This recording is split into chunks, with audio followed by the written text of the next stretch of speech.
Dios te bendiga. Me siento muy bendecido de que hayamos llegado a este punto, a la clase fundamental número 3, recibiendo el Espíritu Santo hoy, donde vamos a tocar temas tan importantes que tienen que ver con esto, con nuestro cerebrito, con nuestra mente que necesita ser cambiada. Ese es el gran plan de Dios para nuestra vida. Hasta el día de ahora hemos visto cómo las consecuencias del pecado de Adán han mermado el mundo y han hecho mucho daño, tanto al mundo como a nuestros propios cuerpos. Así que esto fue lamentable, pero también vimos la buena noticia en la clase pasada de que afortunadamente Dios estableció un plan de restauración para todos estos daños. Ante todas estas cosas tan lamentables que se generaron en el Edén, Dios estableció un plan maravilloso de redención que no nos dejó en la orfandad. Así que me siento bendecido de ello y ahora vamos a profundizar también en todos estos temas. Así que deseo que te bendigas con esta palabra y que pongas de todo tu esmero y de toda tu atención. Dios te bendiga. Permítame comenzar la enseñanza de este día platicándole acerca de el sacrificio que restaurará todas las cosas. Efectivamente, Cristo hizo un tremendo sacrificio por ti y por mí. Y ese sacrificio nos ha traído réditos, nos ha traído beneficios. ¿A partir de cuándo? A partir de la misma muerte de nuestro Señor Jesucristo.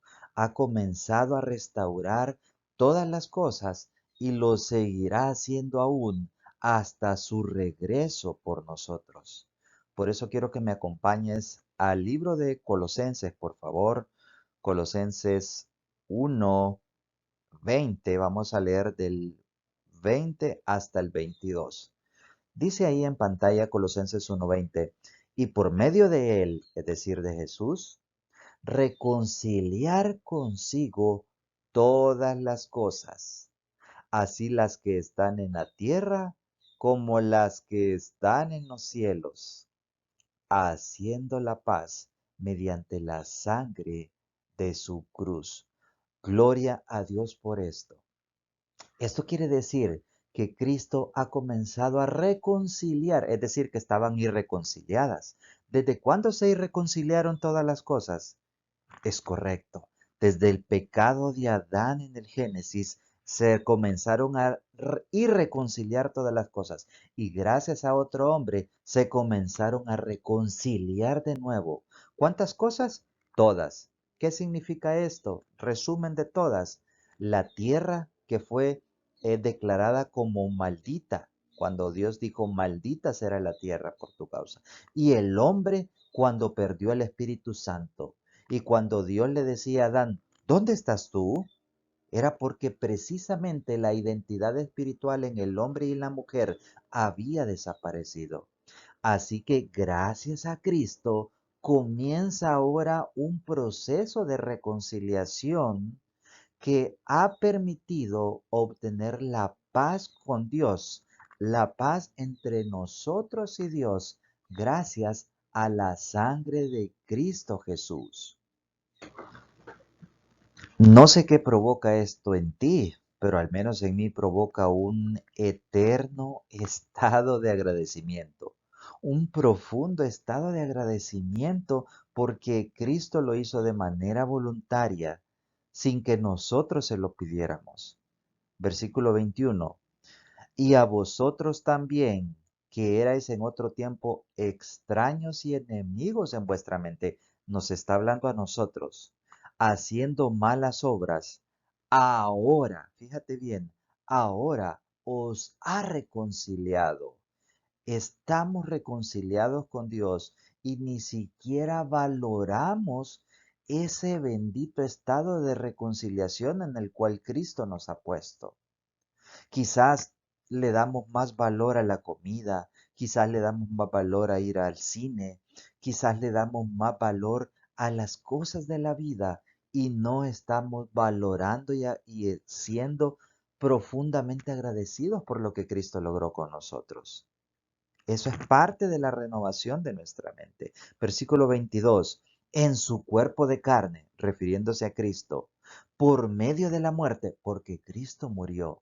¿Para qué? Subrayo, para presentaros a quien, a nosotros, santos y sin mancha e irreprensibles delante de Él. Te quiero hacer una pregunta, querido amigo. ¿Cómo estás tú y cómo estoy yo ahora frente a la presencia de Dios?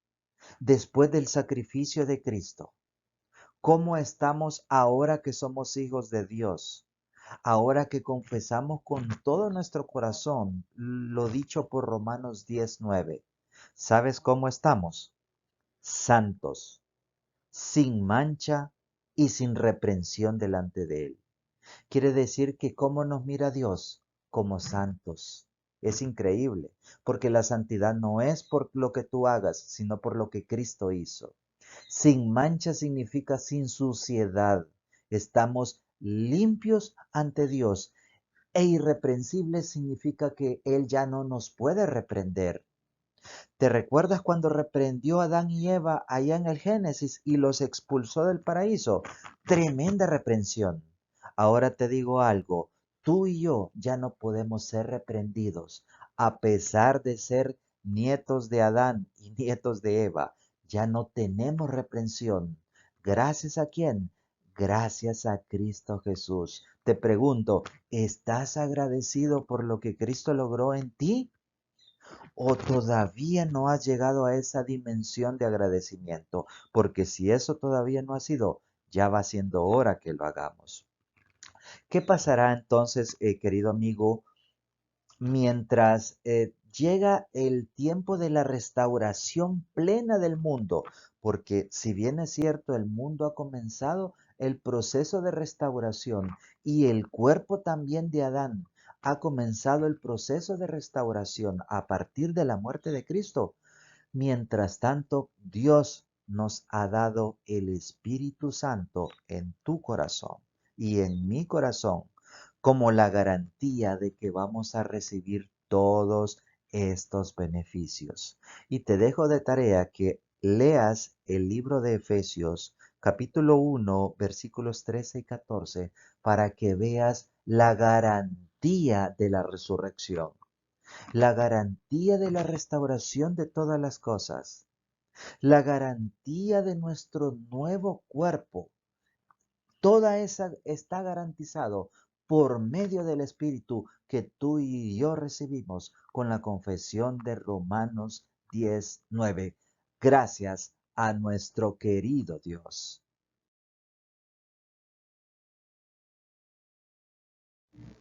Ese Espíritu maravilloso que Dios ha dejado en cada uno de nuestros cuerpos, que ha heredado en nuestro ser, es el que nos permite ahora tener una nueva relación con Dios. Porque recuerdas que la relación se perdió con Adán en el Edén. Insisto mucho, pero ese es el origen de todo, ¿verdad? Así que a partir de entonces se perdió la relación, por eso decía irreconciliación, pero gracias a Cristo hemos sido reconciliados, por lo tanto ahora tenemos una nueva relación y quiero que me acompañes al libro de la Biblia de Primera de Juan, capítulo 3, versículo 2, que dice así: Amados, ahora somos hijos de Dios. ¿Te fijas eso? Ahora, no es ayer éramos hijos, no, ahora somos hijos de Dios. Porque somos ahora hijos de Dios a partir de haber vuelto a nacer del Espíritu, a partir de haber confesado con todo nuestro ser que Dios le levantó de entre los muertos a nuestro querido Señor Jesús. A partir de entonces somos hijos de Dios. Pero dice después, mira lo que dice después, es interesante, y aún no se ha manifestado lo que hemos de ser, precisamente porque esa manifestación gloriosa se perdió con Adán. Entonces ahora, gracias a Cristo, vamos a tener una nueva manifestación gloriosa. Por eso aún no se ha manifestado lo que hemos de ser. porque al día de ahora seguimos muriendo, porque al día de ahora seguimos envejeciendo, porque al día de ahora seguimos viendo el pecado en el mundo. Por eso todavía no se ha manifestado lo que hemos de ser. Pero continúo, dice después, pero sabemos que cuando Él se manifieste, seremos semejantes a Él, porque le veremos tal como Él es. Querido hermano, querido amigo, va a haber un momento en que Dios se va a manifestar en espíritu y en verdad. Se va a manifestar de una manera visible, de una manera maravillosa. Y cuando eso suceda, entonces seremos semejantes a Él. Y entonces le veremos tal como Él es. No sé si tú añoras que llegue este momento, pero te digo, yo no aguanto porque se cumpla esta promesa. Es en realidad para mí el deseo más profundo de mi corazón que Primera de Juan 3:2 se cumpla lo antes posible, para ayer si fuese posible, porque si bien ahora soy un hijo de Dios, todavía no me he manifestado como Dios quiere que me manifieste, pero me manifestaré de esa manera cuando Cristo regrese por su iglesia, cuando Dios restaure todas las cosas, pero para mientras paciencia. Ahora hemos pasado a formar parte de la familia de Dios y por lo tanto, con ese espíritu reinando en nuestro ser, estamos llamados a conocerlo y entenderlo cada día más.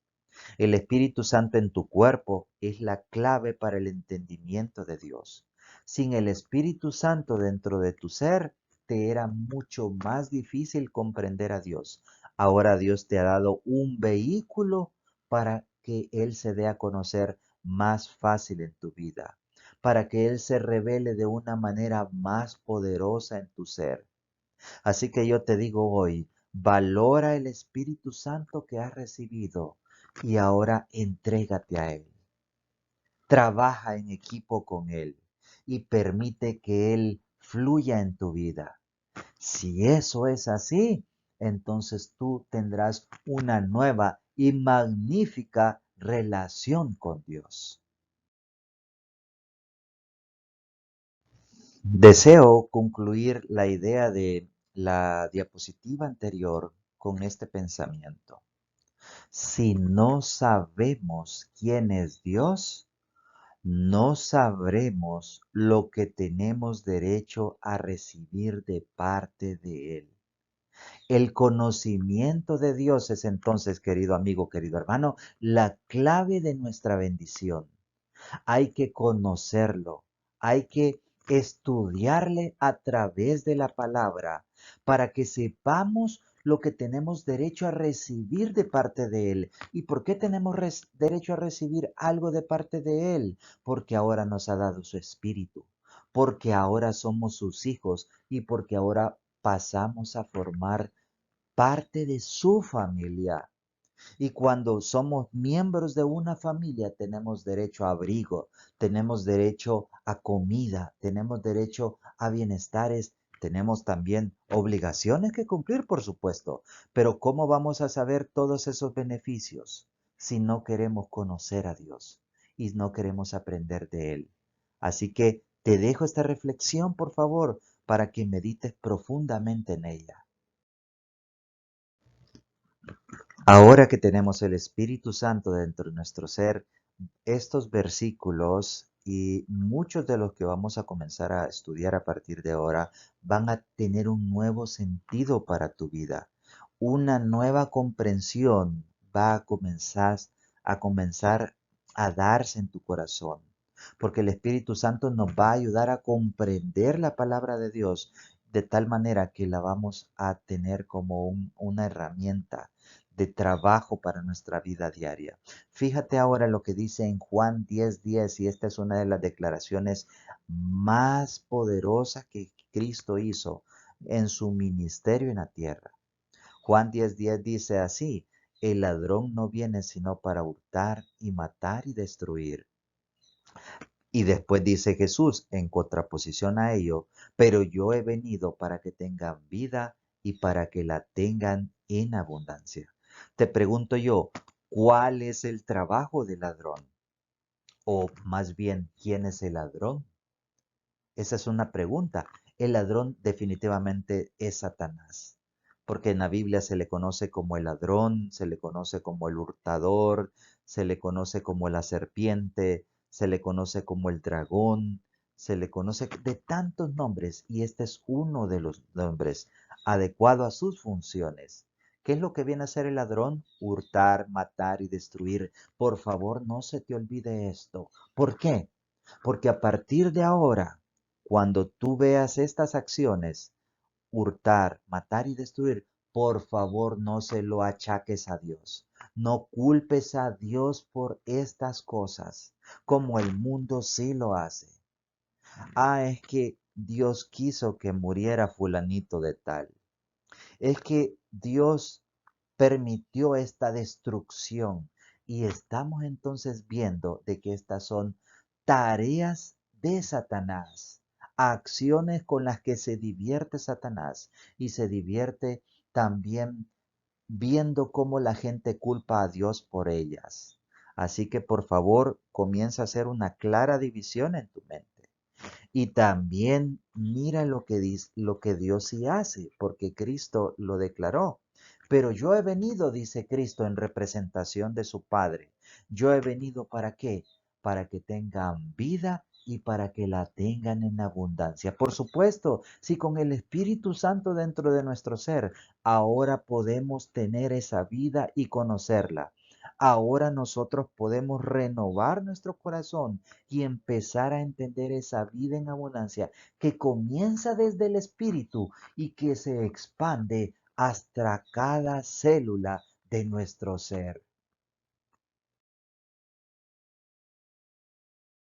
Llegado este momento, una pregunta interesante sería, bueno, ¿por qué entonces nos cuesta tanto percibir la abundancia de Dios? ¿Por qué nos cuesta tanto recibirla? Fíjate bien y te quiero llevar al libro de Jeremías 2:13 para que entiendas la razón a esta pregunta. Y dice así en Jeremías 2:13, porque dos males ha hecho mi pueblo, dijo Dios refiriéndose a Israel. ¿Cuáles son esos dos males que ha hecho el hombre? Me dejaron a mí fuente de agua viva. Es decir, me dejaron a mí, dice Dios, que yo soy una ¿qué? Una fuente de agua inagotable. Primer error. Y segundo, y cavaron para sí cisternas. Cisternas rotas que no retienen agua. Y por eso yo te pongo dos imágenes contrastadas en este momento. La imagen de una fuente de agua viva inagotable que no deja de fluir, que no deja de correr. Y la imagen de una cisterna paupérrima. Una cisterna que ni siquiera tiene agua, que fue cavada por el hombre, cavada por nosotros. ¿Y sabes qué? Se rajó. Y entonces el agua se terminó yendo por las rajaduras y quedó esa cisterna seca. Querido amigo, querido hermano, esa es la necedad del hombre. Y esa es la razón por la cual no vemos esa abundancia que Dios ha prometido. Porque primer error, hemos dejado a Dios, lo hemos dejado de lado. Ha prevalecido nuestra propia voluntad, nuestros propios pensamientos y nuestros propios deseos. Primer error. Y el segundo, hemos ideado un sistema de creencia que trabaja sobre la base de nuestro propio razonamiento, sobre la base de lo que nosotros decimos, sobre la base de lo que nosotros queremos, sobre la base de lo que nosotros podemos hacer. Y entonces hemos hecho a un lado a Dios. Quiero decirte que esos son los dos grandes errores de la humanidad y que ahora, en nuestra condición de hijos de Dios, debemos de comenzar a revertir, debemos de comenzar a cambiar. ¿Para qué? para comenzar a ver la vida en abundancia que Cristo prometió en Juan 10:10. Porque Satanás, que es el ladrón, nos quiere ver con esa cisterna rota que está abajo. Pero Dios quiere hacernos sumergir en sus fuentes de agua viva. De tu decisión depende estar en un lado o estar en el otro. Así que, querido hermano, no nos toca más que comenzar a renovar nuestros pensamientos gracias al Espíritu Santo que se nos ha dado. Excelente. No pierdas de vista entonces que estamos entrando al campo de cómo recibir esa vida en abundancia que Dios prometió por medio de su Hijo Jesucristo. Porque dice Dios, yo soy una fuente de agua viva e inagotable. Por lo tanto, esa abundancia tiene que manifestarse en nuestra vida ahora que somos hijos de Dios. Así que, ¿cuál es ese medio para poder alcanzar esa vida en abundancia? Te lo resumiré de esta manera. Las promesas de Dios. Las promesas establecidas por Dios son la llave para alcanzar esa vida en abundancia. Te voy a llevar ahora al libro de Juan, al tercer libro de Juan, al final de la Biblia. Tercera de Juan 2 no tiene capítulos, sino que de un solo busca el versículo. Tercera de Juan 2 dice de la siguiente manera: Amado, yo deseo que tú seas prosperado en todas las cosas y que tengas salud, así como prospera tu alma. Querido amigo, ¿qué es lo que acabamos de leer? Esa es una promesa de Dios. Pongámosla como que si la estuviese escribiendo Juan esa carta hacia ti. Y después del amado esté tu nombre. Por ejemplo, amado Max, yo deseo que tú seas prosperado en todas las cosas y que tengas salud así como prospera tu alma. Gloria a Dios, yo recibo esa promesa. ¿Por qué? Porque yo deseo ser prosperado en todas las cosas.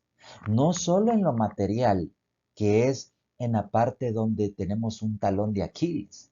Pero no solo se refiere a lo material. Recuerda que Dios es espíritu y que su abundancia parte de lo espiritual y que de lo espiritual después se va extendiendo a lo material.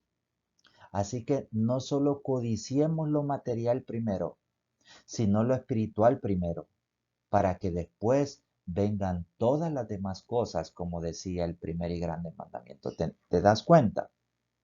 Así que la prosperidad es en todas las áreas de la vida, en la área emocional, en la área psicológica, en la área del amor, en la área del espíritu, en la área de la salud. Dios quiere que tú te encuentres bien en todas esas áreas si tú permites que Él entre a tu vida y trabaje en tu corazón.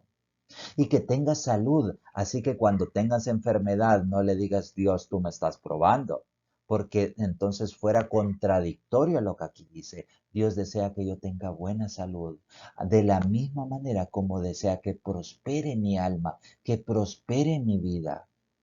Así que, querido hermano, esta es una promesa maravillosa de la vida para ti y para mí. ¿Y cuántas promesas más habrán en la Biblia? Porque esta es poderosísima, pero ¿habrán más? Por supuesto que hay más. Una persona muy estudiosa comenzó a interesarse por estos temas y comenzó a identificar todas las promesas de la Biblia solo en el Nuevo Testamento e identificó más de 900 promesas para nosotros solo en el Nuevo Testamento. Eso sí es una verdadera vida en abundancia como Cristo lo prometió. ¿Cuál es el problema, querido amigo, querido hermano? Que no abrimos la Biblia, que no la leemos, que no nos empapamos en ella. Y entonces, ¿cómo vamos a conocer las promesas de Dios? ¿Cómo vamos a alcanzar la vida en abundancia? Con nuestra pereza, con nuestra apatía, con nuestra falta de interés. Así no se puede. La vida en abundancia parte de tu actitud. La vida en abundancia parte de que tú ames a Dios, te abraces a su vida y comiences a abrir ese libro que tienes en tu casa. Pasado eso, querido hermano, querido amigo, ahora conociendo esas promesas, vamos a partir del supuesto que tú te vas a imbullir, que tú te vas a sumergir en todas esas hermosas promesas que Dios tiene en su palabra de Dios. Y ahora pasamos a un segundo punto. Conociendo esas promesas, ahora, ¿cómo las materializo? ¿Cómo las recibo? Ya las conozco, porque mira ahora, tercera de Juan 2 es un impacto para mi vida. Toda la bendición que Dios desea en esos 2 renglones y medio es ilimitado. Ahora, ¿cómo hago para que esos 2 renglones y medio se materialicen en mi vida? Por ello, ahora quiero llevarte al libro de Efesios. Efesios capítulo 1, versículo 19. Si vas a tomar la Biblia, búscala en este momento, dale pausa a este video para que abras la Biblia y vayamos ahí a Efesios 1:19. Y dice de la siguiente manera: y cuál la supereminente grandeza de su poder para con nosotros, los que ¿qué? Los que creemos, según la operación del poder de su fuerza. Qué gran declaración de la palabra de Dios. Poderosa declaración. Porque dice así, nuevamente, cuál la supereminente grandeza de su poder, es decir, de la de Dios. Esa supereminente grandeza de Dios está disponible ¿para quién? Para nosotros. Sí, pero para nosotros ¿quiénes? Los que creemos. ¿Cómo se reciben las promesas de Dios? Con creencia, con fe. Esa es la segunda clave que te estoy regalando en esta tarde, en este día. ¿Cómo se reciben las promesas de Dios? Con creencia, con fe, porque fe es lo mismo que creer. ¿Ok? Así que tienes que comenzar a creer en Dios para recibir esas promesas. Efesios 3:20, siempre hablando de este mundo de la creencia y mundo de la fe. Y dice así, Efesios 3:20, y aquel que es poderoso para hacer todas las cosas mucho más abundantemente de lo que pedimos o entendemos, según el poder que actúa en nosotros. Y aquel, dice con A mayúscula, refiriéndose a nuestro querido Dios, que es poderoso. ¿Dios es poderoso? Por supuesto que sí, lo creo. ¿Para qué?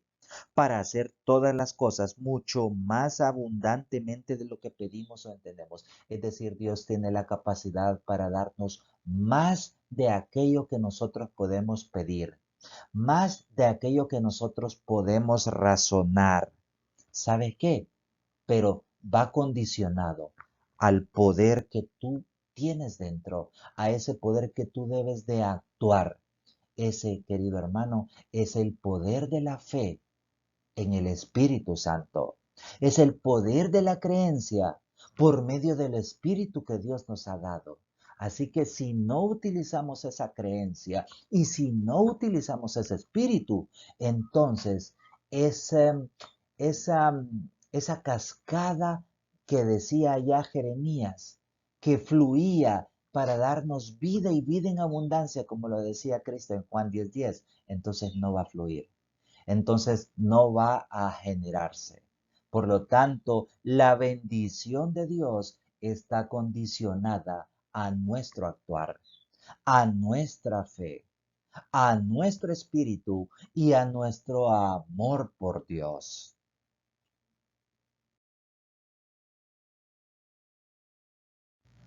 Muy bien, estamos ya a punto de finalizar esta tercera clase fundamental y quiero decirte que he sentido que el tiempo ha pasado volando. No he sentido el tiempo y estamos ya a punto de terminar y vamos a concluir con una tremenda obra que Jesucristo hizo, y eso está en el Evangelio de Marcos 3.1. Por favor, abre tu Biblia y acompáñame a Marcos 3.1, que dice de la siguiente manera: otra vez entró Jesús en la sinagoga y había allí un hombre que tenía seca una mano. ¿Cuántas cosas han pasado en un versículo? Porque dice, otra vez entró Jesús en la sinagoga. Quiere decir que Jesús ya había salido de ella, que probablemente ya había disertado la palabra de Dios y que por lo tanto ya se había ido, pero dice otra vez, es decir, se regresó a la sinagoga. ¿Y a quién encontró adentro? Había ahí a un hombre que tenía seca una mano. Eso significa que era una persona con una minusvalía. Eso significa que era alguien que necesitaba una restauración. Así como tú y yo probablemente necesitamos la restauración en nuestras emociones, la restauración en nuestro espíritu, que Dios ya nos lo dio por medio de Cristo. La restauración de algún tema de salud probablemente lo requiramos. Sin embargo, Jesús entra precisamente porque identificó la necesidad del hombre de la mano seca. ¿Y qué pasó en el versículo 2? Y le acechaban para ver si en el día de reposo le sanaría a fin de poder acusarle. Es decir, que había gente necesitada, pero había también gente malintencionada adentro de la sinagoga, gente que andaba tras los pasos de Jesús, no para oír la grandeza de sus palabras, sino para criticarle, para señalarle, porque tenían celos de él. Nos referimos a los escribas, a los fariseos, a los saduceos y a los ancianos del pueblo. Todos ellos tenían una tremenda envidia de Jesús y muchos de ellos se encubrían y se hacían pasar por espías para ir tras Jesús para ver en qué podía incurrir en error y señalarle. Ahí estaban esos mismos críticos en ese lugar junto con el hombre de la mano seca, ¿ok? 3, versículo 3. Entonces dijo al hombre que tenía la mano seca, levántate y ponte en medio. Jesús se dirigió al hombre de la mano seca, efectivamente que por él se había regresado, y le dijo algo, increíble declaración: levántate y ponte en medio. Uy, esto sí está tremendo. ¿Por qué en medio? Porque las sinagogas eran de forma redonda, de tal manera que al ponerse en medio de la sinagoga, todos le podrían ver. Todos podrían ver lo que estaba a punto de suceder. Y le dijo Cristo al hombre de la mano seca, levántate y ponte en medio. ¿Qué era lo que estaba pidiéndole Cristo al hombre necesitado? Creencia, acción. ¿Qué es creer, querido hermano? Es accionar.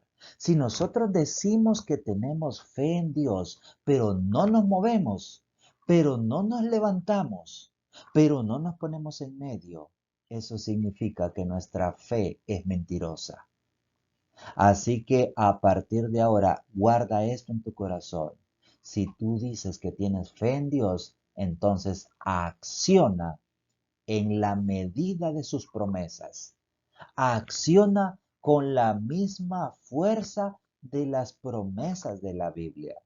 Esa es la lógica para recibir de parte de Dios. Y miremos qué es lo que hizo el hombre de la mano seca. 4. Continúa Jesús y ahora se refiere a sus opositores. 4. Y les dijo, ¿es lícito en los días de reposo hacer el bien o hacer el mal? ¿Salvar la vida o quitarla? Pero ellos, es decir, los críticos a Jesús, callaban.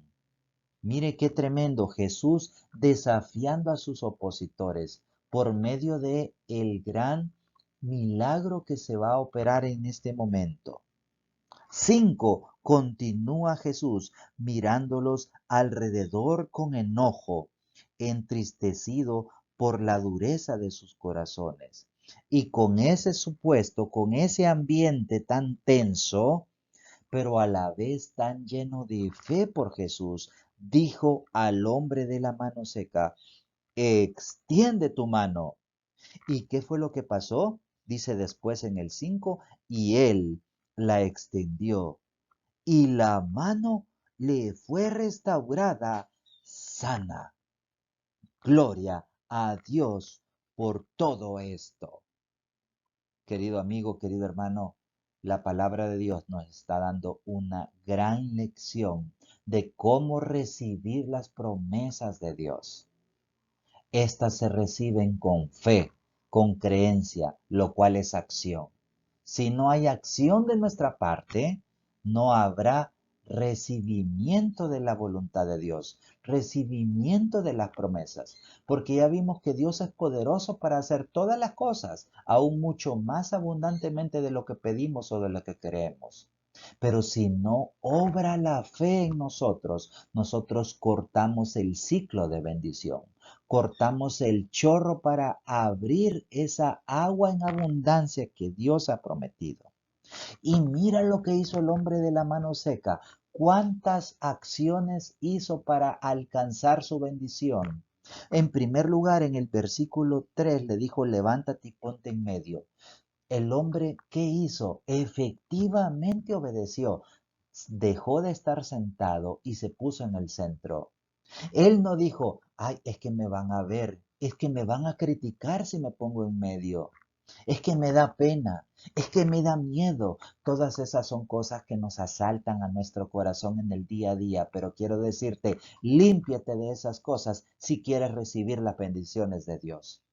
Límpiate de temores, límpiate de vergüenzas si quieres comenzar a recibir toda la bendición que Dios tiene preparada para tu vida, así como la recibió este hombre minusválido. Y después, ¿qué fue la otra acción que ejecutó el hombre de la mano seca ante la orden de Cristo? Ah, efectivamente, Cristo le dijo, extiende tu mano. ¿Y qué es lo que hizo él? Dice después, él la extendió en el versículo 5. No tiene lógica, querido hermano. No tiene lógica que se le pidiese a un enfermo de la mano que la extendiera porque la tenía enferma y minusválida. No la podía mover, no la podía extender. Pero cuando Dios dice que las cosas se hagan, tú debes de obedecer sin cuestionar. Tú debes de obedecer sin razonar. El error del ser humano es que razona mucho las peticiones de Dios, razona mucho las cosas que Dios dice y ahí es donde falla. Si Dios dijo a través de Cristo que se extendiera la mano se debe extender sin cuestionamientos. Y este hombre la extendió sin contrariar esa orden, sin decirle, pero Cristo, qué ilógico lo que me dices, si la tengo enferma, si mis huesos están secos, si mi carne está muerta, si no hay células vivas, ¿cómo la voy a mover? Ese cuestionamiento es el que no se hizo y es el que tú y yo tampoco debemos de hacer para alcanzar la vida en abundancia. De tal manera que en esos, qué sé yo, 3 a 5 segundos que se pudo haber extendido esa mano, huesos nuevos se fueron formando, cartílagos nuevos fueron creciendo, células vivas fueron emergiendo en esos segundos mientras el hombre estiraba su mano y una mano muerta comenzó ahora a generar una mano viva por medio del poder de Dios, por medio del poder que es mucho más abundantemente de lo que nosotros podemos llegar a comprender. Ese es el Dios que tú has adquirido cuando confesaste Romanos 19. Esa es la vida en abundancia que ahora tienes disponible con el recibimiento del Espíritu que has recibido gracias a Cristo Jesús. Te pregunto, te encuentras agradecido o sigues valorando más las cosas del mundo? Ese es tu trabajo. Esa es parte de la renovación mental que solo tú puedes hacer. Ni siquiera Dios puede intervenir en esa renovación mental porque Él ya lo dejó todo disponible con su promesa, con sus palabras, con su espíritu. Ahora solo falta de tu voluntad y de tu actitud para comenzar a recibir esa vida en abundancia. Ese es tu trabajo y es mi trabajo. Me encuentro muy agradecido con Dios por haberme energizado con las promesas de Dios, con haberme llenado de la bendición de haberte compartido algunos fragmentos de su escritura. Si esto te ha bendecido, imagínate cuánto más te va a bendecir el hecho de que tú abras la Biblia por tu parte, de que tú la comiences a estudiar y a bendecirte con esas cientos de promesas que están ahí. Este es, querido amigo, querido hermano, tan solo el punto de partida para las bendiciones de Dios. Anímate, sáquele más provecho a ese hermoso libro que has abierto y que hemos abierto en conjunto en esta reunión. Así que estoy muy bendecido de haber compartido contigo este tiempo y como agradecimiento también te pediría únicamente tu suscripción, que le des like a este video y más importante que todo eso es que lo compartas con personas que no hayan escuchado el Evangelio. Que compartas estos videos con personas que aún no hayan oído de Dios ni tengan la certeza de lo que Él hace, porque ahora nosotros sí nos estamos bendiciendo con todas estas promesas. Por lo cual quiero decirte que Dios te bendiga y espero vernos en el siguiente video, en la siguiente clase fundamental. Bendiciones.